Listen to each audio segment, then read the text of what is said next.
ASMR を始める前に以前からこのチャンネルをサポートしてくれている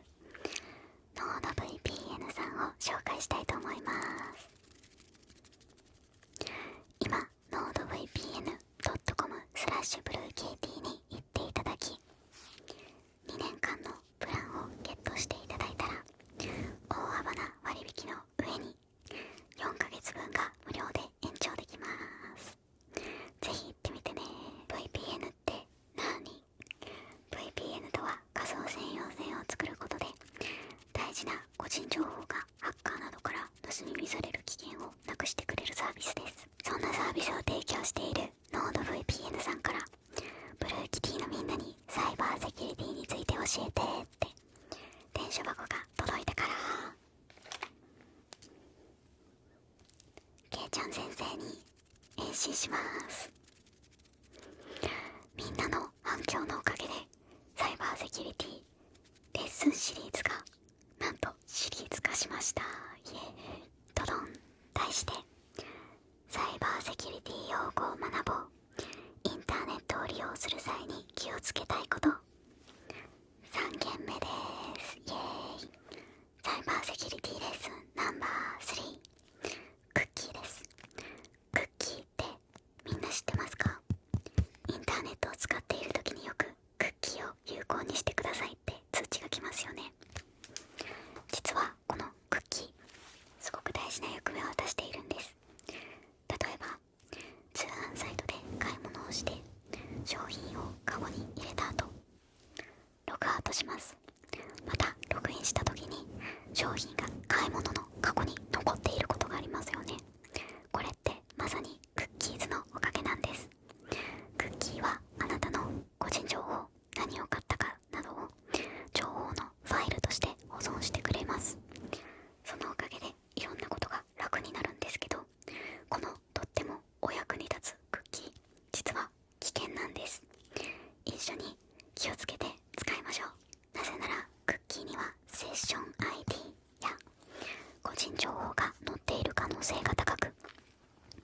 ハッカーがそれらの情報を盗んで持っていくケースが最近増えているからです。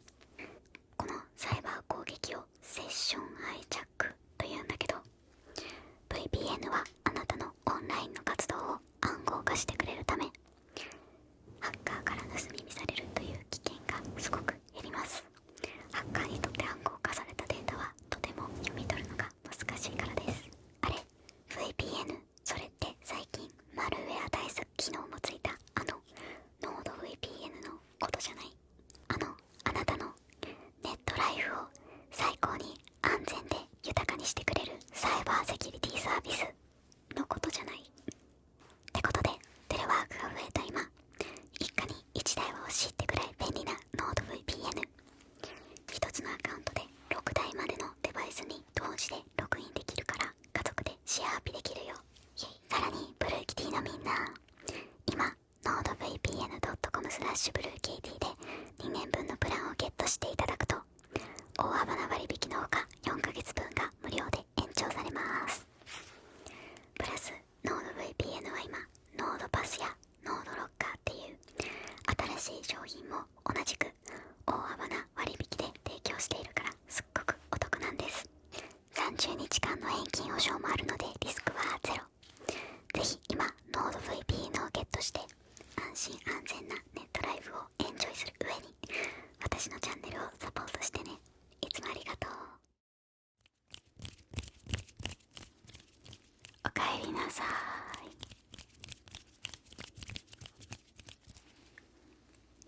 おかえりおかえりおかえりおかえりおかえりおかえり。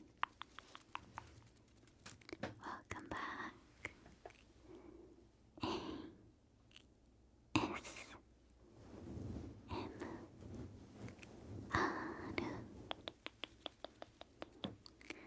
ブルー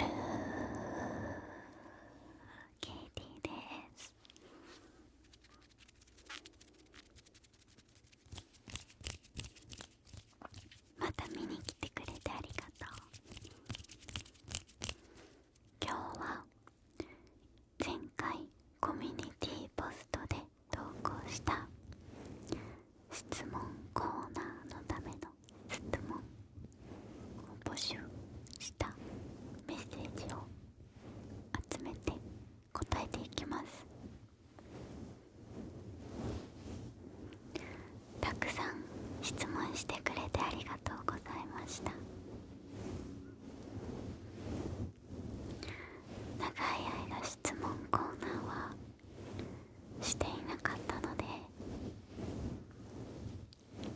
しぶりにやれて嬉しい。今日はこちらのリストアップから順番に質問を答えていきます。タイムスタンプもついているので、もしよかったら興味ある質問選んでみててね。 Let's start。 はい、じゃあまず最初の質問です。一番人気だったのですね。チャンネルの由来は何ですか？ブルーケイティという名前の由来は、青が好きでケイティは私のニックネームだからです。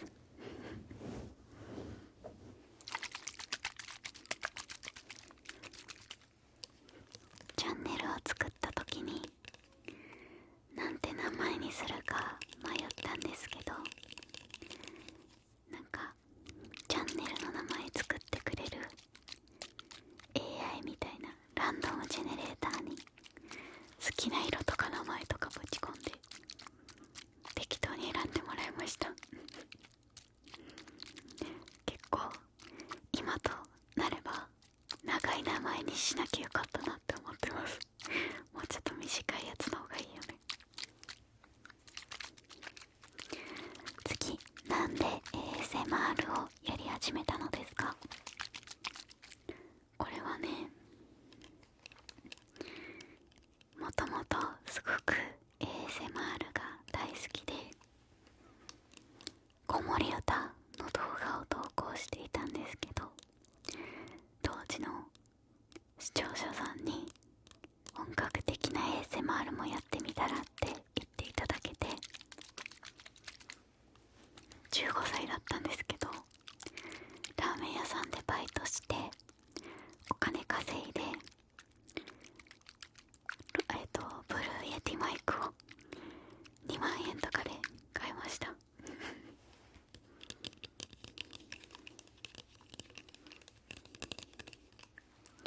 それが始まりで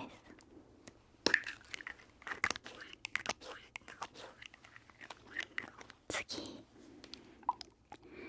作るのが一番大変な ASMR のジャンルって何ですか？一番大変なのは寝転がって撮る動画です。読み聞かせとか雑誌を読む動画で何回かやったんですけど、寝転がって肘で自分の上半身を上に上げるっていう体勢なんだけど、それを動画撮るときに2時間ぐらいキープしなくちゃいけないので、結構しんどいです。終わった後背中めちゃくちゃ痛いです。次、台本って作るんですか？基本ロールプレイは大まかな台本を私は作っています。でもほとんどはフリースタイルでやってます。言いたいこととか大体決めて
時間ぐらいは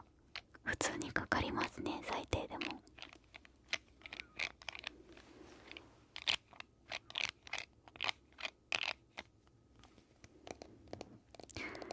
私アップロード速度が異常に遅いところに住んでるのでめっちゃ時間かかります。でも ASMR を作るのはすごく楽しくて好きです。このチャンネルを継続するためのモチベーションは何ですか？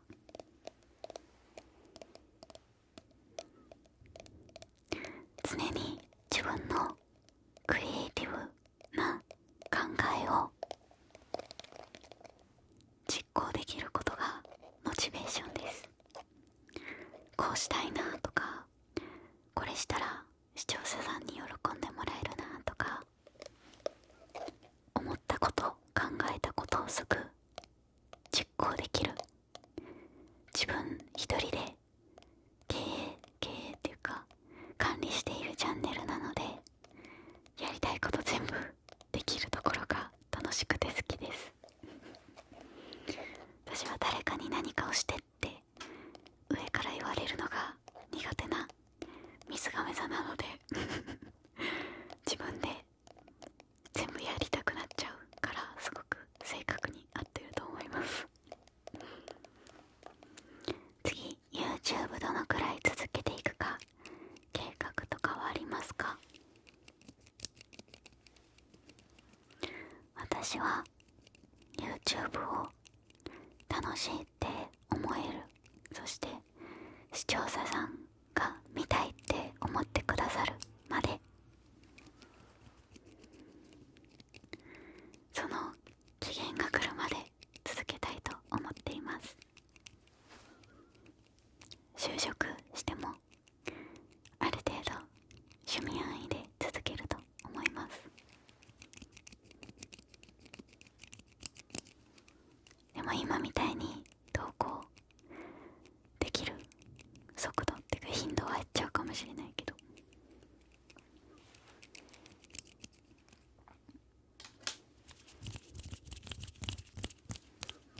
でも今まで投稿した動画はすべてキープしておくので、いつでも見に帰ってきてください。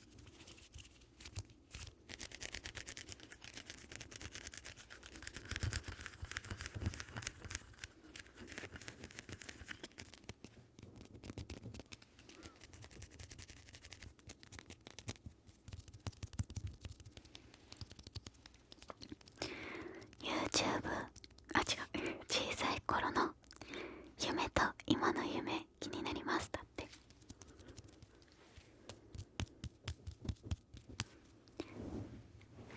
私のお母さんが看護婦をやっていたので、小さい頃はすごく看護婦さんになりたかったです。今は研究職やどうやって説明するか、ヘルスポリシーに関われる仕事をしたいです。西部の、健康にまつわる政策のベースとなる研究をしたり、その研究結果をポリシーを作る方々に持っていくような仕事がしたいです。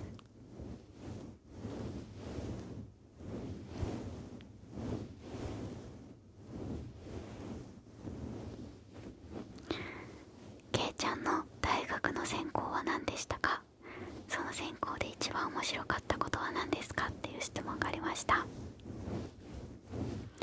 大学に関しての質問がすごく多かったです。私は去年の10月にオランダにある国立大学のワーエニンゲン大学っていうところを卒業したんだけど、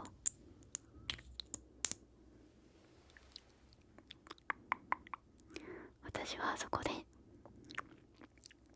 公衆衛生、パブリックヘルススを専攻していました。要するに健康科学です。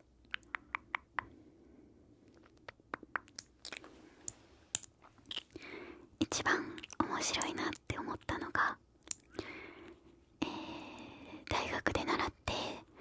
特に健康科学を進めていきたいなって思った理由でもあって、実際豆知識なんだけど、この世界の人間の寿命を一番長く伸ばした発明とは何でしょう。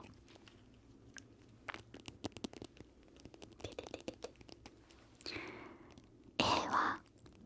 例えばワクチン。 B は抗生剤。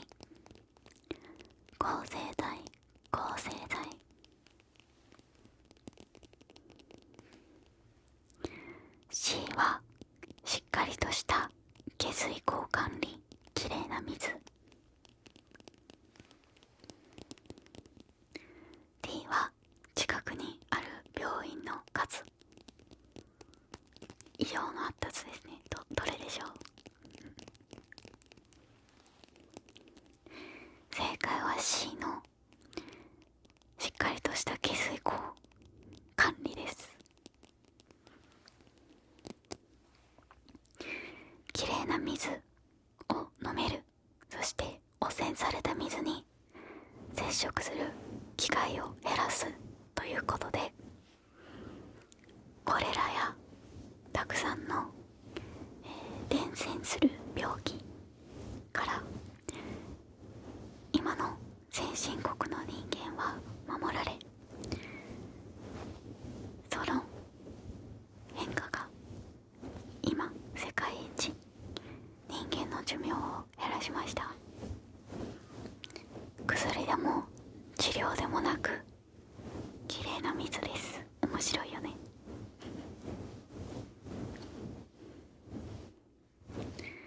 それで大学で学んだ一番面白いなっていうのが、治療するよりも予防する方が手っ取り早いし安いし一番効率的ってことです。だから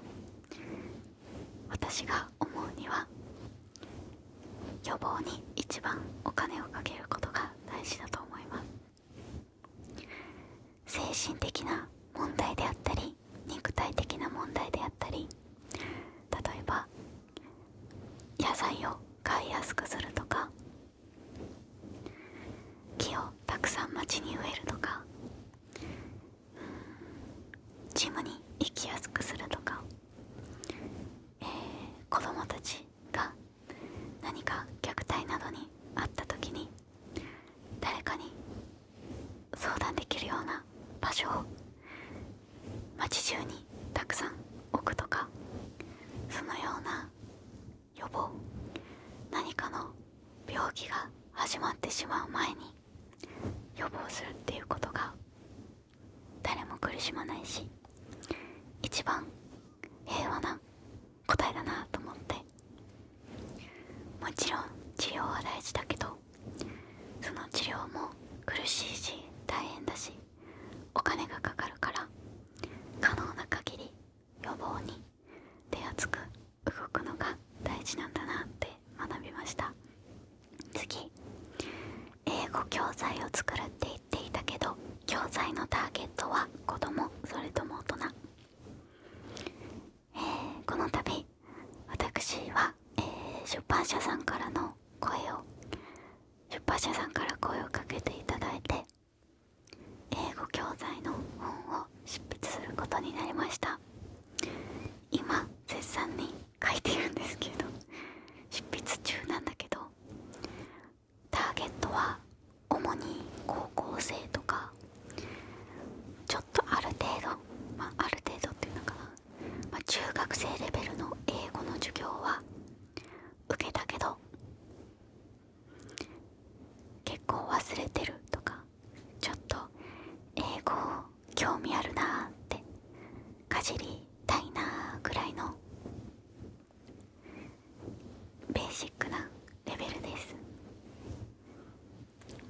最初に興味を持っていただけたらいいなと思って、今はそれぐらいのレベルになりました。使いやすいフレーズやスラング、今日からでも使える単語とか、シチュエーション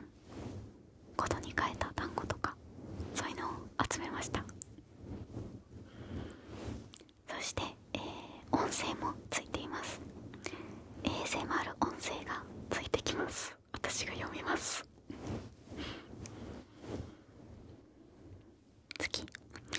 オフ会や執筆された本のお渡し会など、けいちゃんに会えるイベントのご予定はありますか？今出版社さんの方とお話ししていて、本をお渡しするときにファンの方と会えるような機会を作れるように頑張っています。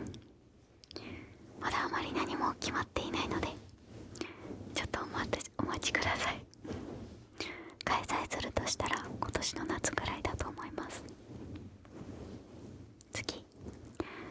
けいちゃんは Twitter や動画を見てるといつも率先して自分が興味を持った分野を勉強しているイメージなんですが、自分がこれを勉強したいって思ったきっかけや、それをどういうふうに見つけたかよければ教えてほしいです。私は昔から健康に関しての分野が好きで、生物学とかが大好きな教科だったので、その方面に進みたいなっていうのはもう自分の中にありました。でも医学に進もうか迷ったんだけど、医学だと忙しすぎて 6,7 年間実家に住んで勉強するっていうのがちょっと嫌だったちょっと嫌だったんだよね。忙しすぎて多分 YouTube もできないだろうし、それに一人暮らしもしてみたかったので、公衆衛生っていう方向に行きました。大学の勉強があまり楽しくなくって悩んでいるので、いつも生き勉強している秘訣を教えてもらいたいです。なんか勉強に関しての質問がすごく多くって、他にもやりたくないことや勉強はどのようなモチベーションで頑張ってきましたかっていう質問もありまして、合わせてお答えしたいと思います。私はちっちゃい頃から勉強が結構好きでガリ勉ちゃんだったんで、すごく活発な子ではなくっておとなしいし、運動が嫌いだし、運動音痴だし、本当に体を動かすことではもう壊滅的なので、座ってじっとして頭を使えればできるゲームとか勉強はすごい好きでした。小さい頃からパズルを解くのが大好きで、ずっとパズルやったり、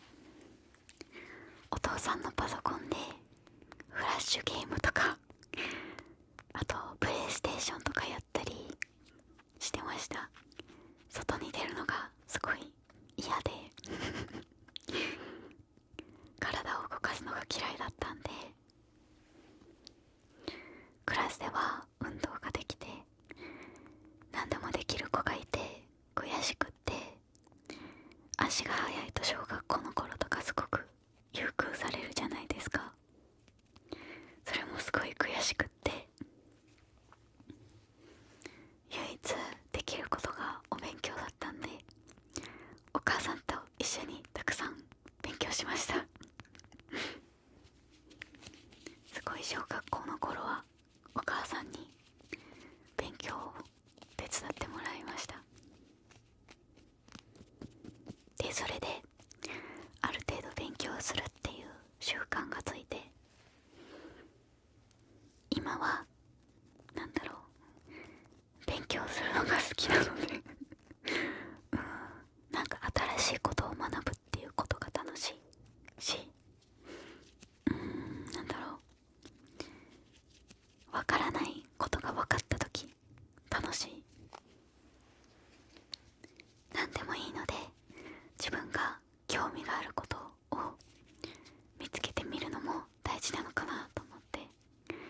生で今質問されてしてくださった方が、勉強している分野、大学の専攻に関わっていることかもしれないから、そんな感じで関係性を見つけてみるのもいいんじゃないかな。必ず勉強することで毎日頭が良くなっているので、それって気持ちが良くないですか？私なんか数学の問題を解いた後とか、自分今めちゃくちゃ頭良くなったじゃんって気持ちよくなってますそして勉強のスイッチってすごく難しいと思うんですけど、もし実家に住んでいる方で、受験生って書いてあったので実家に住んでいて、家事はご家族がしてくださっていて、バイトもされていないんだったら、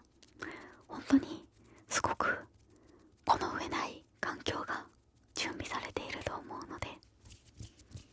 こんなに勉強をに励める時間っていうのは人生にもう来ないと思うので、今しかないです。今一番勉強できるし、頭がまだ若いからいろんな情報を吸収できるし、すごくベストなタイムなので、成績とかにストレスを感じたりしてしまうのはもちろん当たり前のことだけど、でもそれ以上に何かを学ぶ、新しいことを覚える、この世界に対しての理解が深まるっていうことは、何にも何にも変えられない価値があると思うので、何かしらの勉強に対しての、価値を見つけてもらえたら嬉しいなって思います。受験が失敗しようが成功しようが、行きたい学校に行けても行けなかったとしても、その時に学んだ情報は必ず今後の人生の糧になるので、絶対に損はないです。例えば勉強することで話せる会話のトピックが増えたり、他の人が話していることが分かったり、例え話が上手くなったり、面白い、楽しい、深みのある人間になると思います。なので頑張ってね、ファイト。次、ネガティブな気持ちになった時どうしていますか？これは確か女の子からの質問だったと思うんだけど、私が最近気づいたのが、女性に関しての研究がまだすごく浅いということです。これがどうやってこの質問に関係しているかというと、女性はホルモンにすごく左右されています。1ヶ月の中で毎日ホルモンのレベルが変わっていて、男性はほとんど一定のテストステロンを毎日というか毎1時間ごとに分泌されているのにもかかわらず、女性は本当にたくさんのホルモンが多くなったり少なくなったり、とてもしんどいです例えばエストロゲンが増えたら、肌の調子が良くなったりとか、悲しくなったり、プロゲステロンが増えたり下がったりしてまた悲しくなったり、精神が安定したりしなかったり、人によってとても変わります。それで最近論文で発表されたんだけど、多くの女性がホルモンバランスによって自殺願望を抱くことになっているということが出まして、今までは女性ってただ単に感情的なタイプの人たちって思われ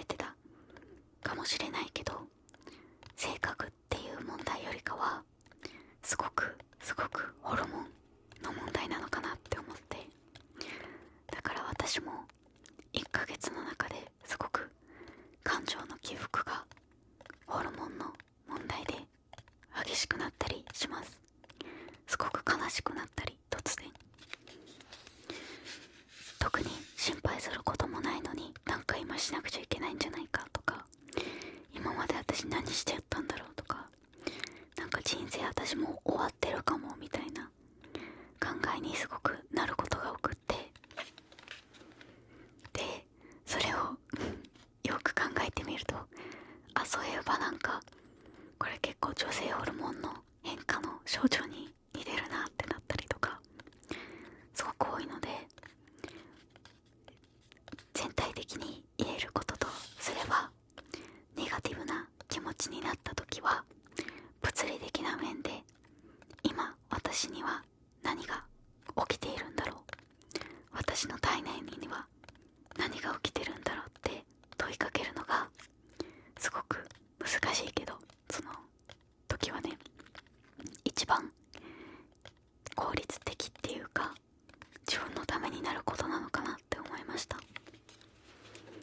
ちゃんとご飯は食べたかな、ちゃんとお水飲んだかな、なんか自分の中で押しつけてた、抑えていた、考えないようにしていたことが無意識に自分のストレスになってるのかなとか、そういえばよく考えてみて、今日なんか自分に嫌なことを言ってきた人がいたかなとか、自分の心に耳を傾ける、自分の体に耳を傾ける、部屋が綺麗だからストレスなのかなとか、もしかしたら女性ホルモンの変化で今ネガティブな気持ちになってるのかなとか、運動不足かな、 SNS の見過ぎかなとか、客観視をみんな本当はできると思うんだけど、ネガティブな気持ちになってる時ってそれがすごくしにくくって、自分の心の中の悲しい辛いっていう感情にグワってこう重いダンベルのように押さえつけられている気持ちになると思うから難しいんだけど、でもなんか携帯のノートに書いたりとか一個ずつリストみたいに消してって、全然そうじゃないかもって思ってたことがもしかしたら解消の必須な術だったかもしれないこともあるので、大事だと思います。私はすごくイライラしてネガティブだった日、ご飯食べてみたら案外マシになったりとか全然あったので、次、ケイちゃんがしているストレス発散方法、私は寝ることが大好きなのでたくさん寝ます。本当に本当に本当に寝ることって大事です。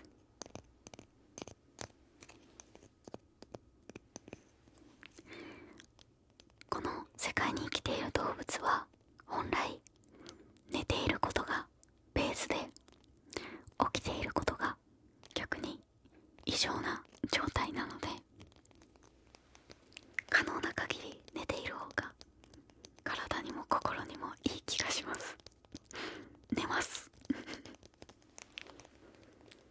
寝れないときはぜひ私の動画見てね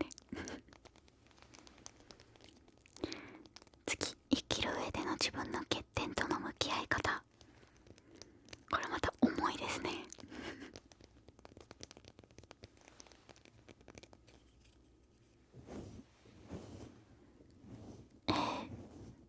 私はどの人間にも欠点があると思うし、誰も完璧ではないし、自分は今までその時あった知識とリソースとその時の考え方の中でベストを尽くしてきたと思っているので、後悔はしないし、自分の欠点を変に探そうとしないし、前を進むだけっていう風に思って毎日生きています。何か自分の欠点があるって質問者さんは思っていると思うんだけど、そのように自分を客観視できたことはすごいことだし、もし今後それを直していきたいっていうんだったら毎日少しずつ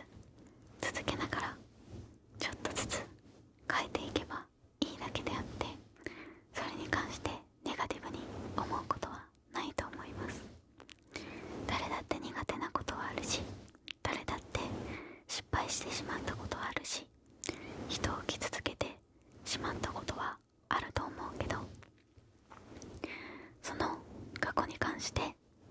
どう考えを変えるか、どうやって今後もっと素敵な大人になっていくか変えればいいだけなので、人間自由自在です。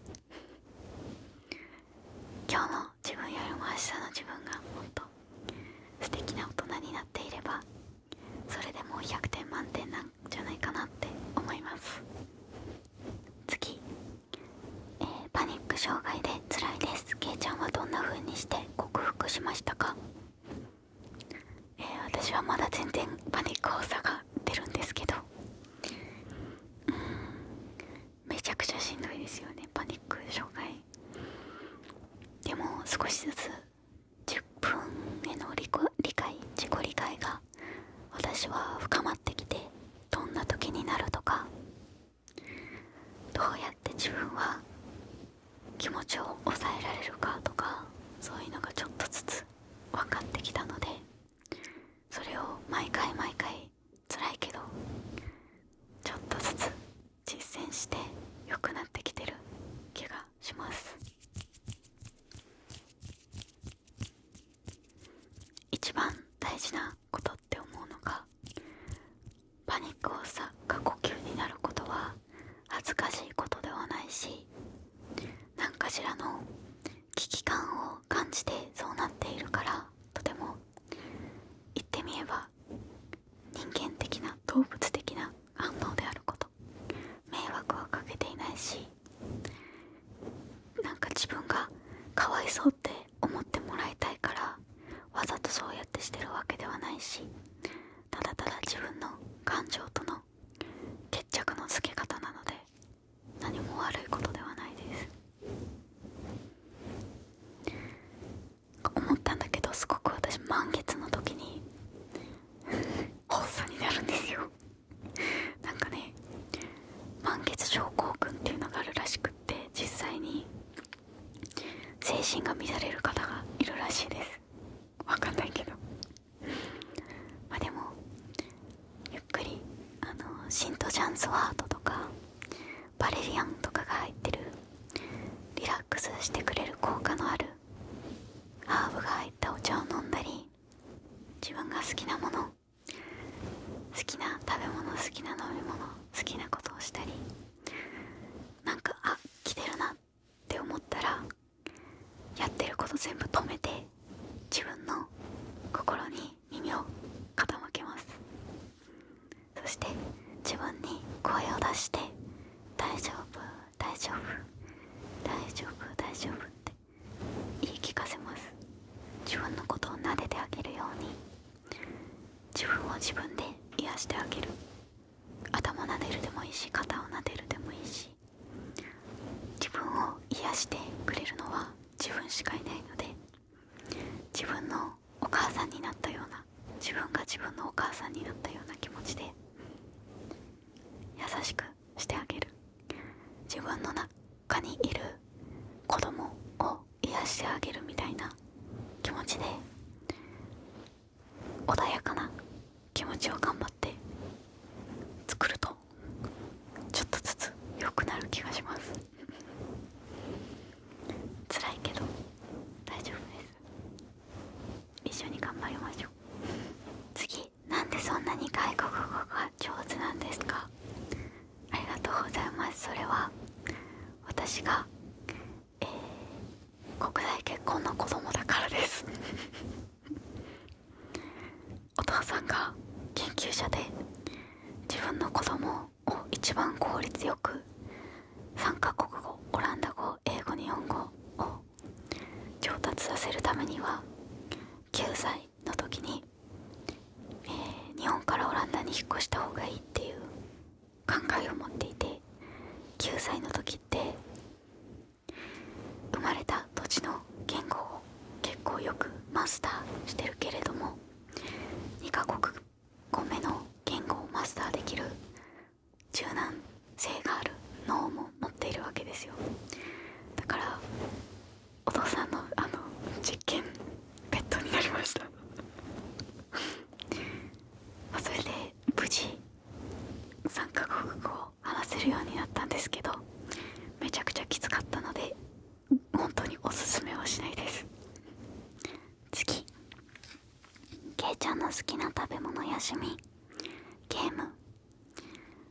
好きな食べ物はトマトがすごく好きです。毎日食べてます。トマトと桜大根とあときなこ餅が好きです。大好きです。和風なものが好きです。次、趣味はゲームすることと、あと美容オタクなので美容について調べることと、寝ることと、アニメ見ること、歌うこと、猫と戯れることが好きです。あとお散歩好き音楽もすごく好きだし、映画も好きです。最近はペルソナ4ゴールデンをプレイしています。最高です。次、何をしている時が一番幸せですか？すごく気持ち悪い回答になっちゃうんだけど、寝る前に例えばなんかあれ片付けるの忘れたとか、あれ持ってくるの忘れたとか、電気消し忘れたとか、それは良くないんだけどね。なんか化粧水塗るの忘れたとか、なんかそういう些細だけどやらなくちゃいけないこと、ベッドから出て起きてやらなくちゃいけないことっていうのを頭の中に入れながら、それを無視して寝る瞬間が一番好きです。やらなくちゃいけないことを無視して寝るっていう時の快感、あれやんなくちゃ、起きなくちゃいけないのにでも寝るっていう時が一番楽しいやばいよね。明日でいいやって考えてる時、一瞬なんか寝る前って自分の仕事とかから逃げられるので好きです。次、 ASMR の他に好きな動画のジャンルはありますか？お笑いですね。私はお笑いがすごく好きです。次、けいちゃんのカラオケのお箱知りたいです。私はカラオケで必ず、甲賀忍法帳を大熱唱します。めっちゃ楽しいです。あとアメージンググレイスとか歌います。音楽がすごく好きなので、日本を含む世界中の音楽を聴いています。もしよかったら私の Spotify の個人アカウントのプレイリスト見てみてください。次、けいちゃんの血液型 A 型です。見てわかるだろうけど次、 MBTI は INFJ です。最初 INFP だったんだけど INFJ に最近変わりました。結構ひねくれ者っていうかなんだろう、一人でいることが好きだし、めちゃくちゃ正義感が強くて個性にこだわりますめんどくさいやつです。次、肌の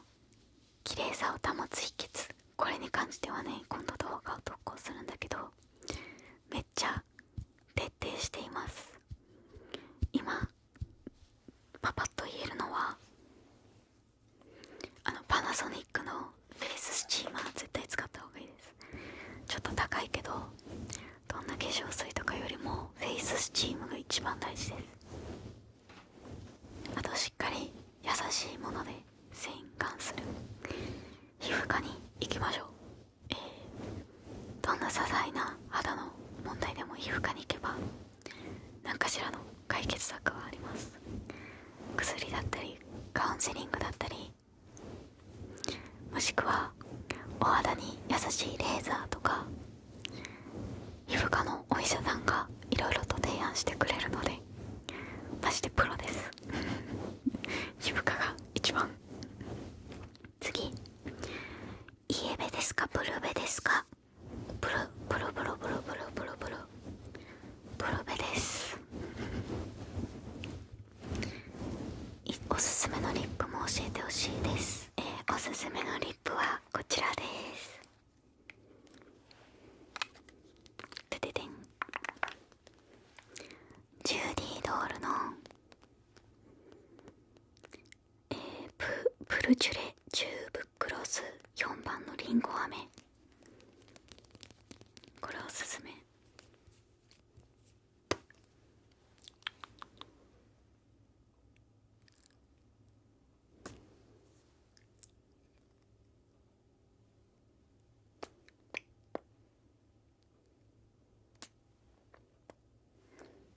赤いリップが好きです。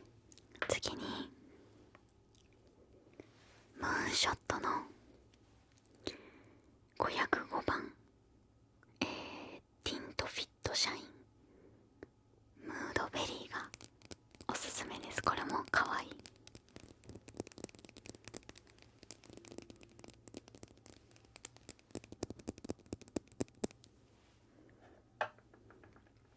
最後にニューヌードの、ムーディームースリップの 955L、 これもねマジでいいです。ムースリップ、ティントとかムースとか塗って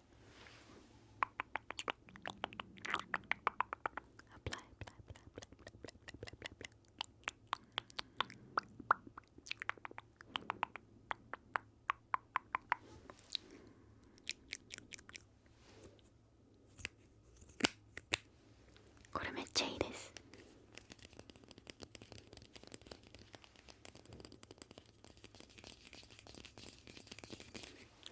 けいちゃんは推しているコスメブランドありますか？基本プチブラとかしか使わないんだけど、ビーガン系のコスメは結構好きです。肌がとても弱いので、でもね最近はねフラワーノーズとか、あとフロラシスとか中華系のメイクも好きだし、韓国コスメも好きだな。ロムアンドはもちろん定番なんだけどめっちゃ好きで、イニスフリーもめっちゃ好きです。あとなんだろう、資生堂とか高いけど時々買ってます結構定番なものが好きかな。いろんなの使ってます次、好きなオランダ料理知りたい。ないです。オランダに美味しいご飯はないです。次、今年の夏からオランダに留学することになりました。オランダでのおすすめスポットとかあったら教えてください。特にないですなんだろう、アルパカと一緒にご飯を食べれるカフェっていうのがあります。それはおすすめ。アルパカを撫でながらご飯食べれますでもご飯は基本美味しくないし、天気は悪いし、まあでもアムステルダムとかすごく街並みが綺麗なので、天気がいい日に歩いて回ってみるのも楽しいのかなと思います。あと乳製品がすごく安くて美味しいのでおすすめです。でもあと他におすすめスポットってなんだろう、フランスとかフランス行ったら楽しいと思いますでも美術館とかすごくオランダは豊富なので、それはとっても楽しいんじゃないかな。ゴッホとかレンブラントレンブラントレンブラントレンブラントレンブラントレンブラントとかファンホー、ゴッホとか